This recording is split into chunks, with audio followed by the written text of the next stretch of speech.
जोगेश्वरीमधील JMS business सेंटरला भीषण आग, आगीमध्ये काही लोक अडकल्याची भीती, आग विझवण्याचे शर्थीचे प्रयत्न सुरू। कल्याणमध्ये फटाक्यांच्या खरेदीवरून झालेल्या वादातून दोन गटांमध्ये तुफान राडा, वाद मिटल्यानंतर गाव गुंडांकडून घरांची तोडफोड, दगडफेकीत 9 ते 10 जण जखमी झाल्याची माहिती।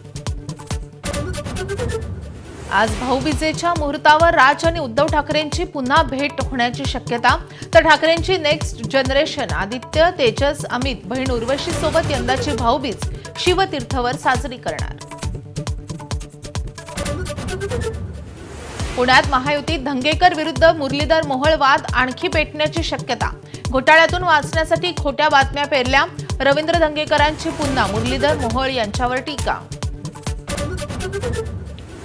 मतदार याद्यांवरून टीका करणाऱ्या विरोधकांना लोकसभेत झालेला लाभ चव्हाट्यावर आणू, अनौपचारिक गप्पांमध्ये मुख्यमंत्री फडणवीसांचं वक्तव्य।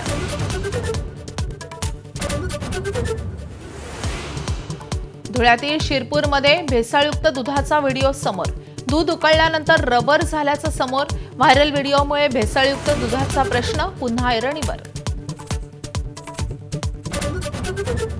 कोल्हापुरी चप्पल घालून ताजमध्ये गेलेल्या महिलेला अपमानास्पद वागणूक, दिल्लीच्या ताजमहाल हॉटेलच्या हाऊस ऑफ मिंगमध्ये मांडी घालून जेवण्यावरूनही सुनावल्याचा महिलेचा आरोप।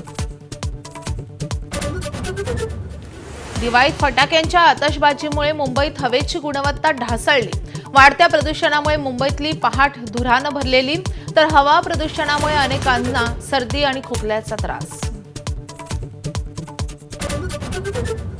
बिहारमध्ये महागठबंधनमधील रस्सीखेच जवळपास संपुष्टात, मुख्यमंत्री पदासाठी तेजस्वी यादव यांच्या नावाची आज घोषणा शक्य, अशोक गेहलोत आणि लालू यादवांच्या बैठकीनंतर तोडगा।